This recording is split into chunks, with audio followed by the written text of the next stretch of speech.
Bonjour à tous, Monaco est en demi-finale de la Ligue des Champions et à la une de Monaco matin, on se donne le droit de rêver ce matin. Ce sera soit le Real de Ronaldo, soit l'Atlético de Griezmann, soit la Juve de Buffon, comme le montre le journal.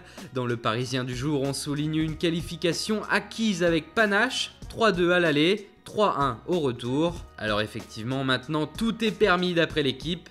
C'est en tout cas déjà une performance d'être là, quand on sait que Monaco est le premier club français à rejoindre le dernier carré de la Ligue des Champions. Depuis 2010, c'était l'Olympique Lyonnais. Et à l'intérieur du quotidien sportif, on apprend que Cavani serait d'accord pour rester au PSG. Il devrait signer demain une prolongation de contrat jusqu'en 2020.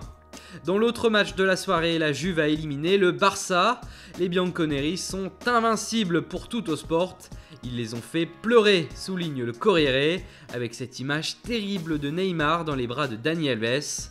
Côté presse madrilène, on n'est pas beaucoup plus tendre avec le Barça. Cette photo de Messi qui mange la pelouse fait la une de AS. Marca de son côté pense déjà au tirage et titre 4 boules et un enterrement, celui des Blaugrana. Chez les pro-Barça, on est apparemment d'accord. Même titre, même message, les Barcelonais disent au revoir à la Champions League avec fierté. Ce soir, place à la Ligue Europa avec notamment ce chaud bouillant Beşiktaş-Lyon.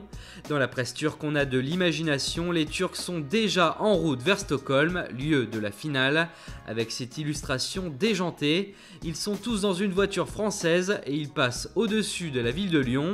Ce soir en tout cas, le match sera en Turquie. Allez comprendre. On poursuit avec le Mercato. Outre-Manche, le Sun rapporte que le Real Madrid est prêt à casser sa tirelire pour s'offrir cet été le gardien espagnol de Manchester United, David De Gea. Selon le quotidien, les dirigeants madrilènes pourraient signer un chèque de 72 millions d'euros pour le faire venir, ce qui constituerait un record pour un gardien. Chelsea aussi agite la rubrique transfert à la une du Mirror. La case départ pourrait être remplie par le buteur espagnol des Blues, Diego Costa, à qui la Chine fait les yeux doux depuis cet hiver. Un salaire de 775 000 euros par semaine, soit 40 millions d'euros par an, aurait été proposé à l'international espagnol tout récemment. Une offre qui effraie les dirigeants de Chelsea qui risquent bien de le perdre cet été. Et un autre Costa fait la une, Douglas du Bayern serait lui dans le viseur de Tottenham qui pourrait bien faire une offre de 35 millions d'euros pour le Brésilien. Voilà, c'est tout pour aujourd'hui. Bonne journée à tous sur Foot Mercato et rendez-vous dès demain matin pour une nouvelle revue de presse.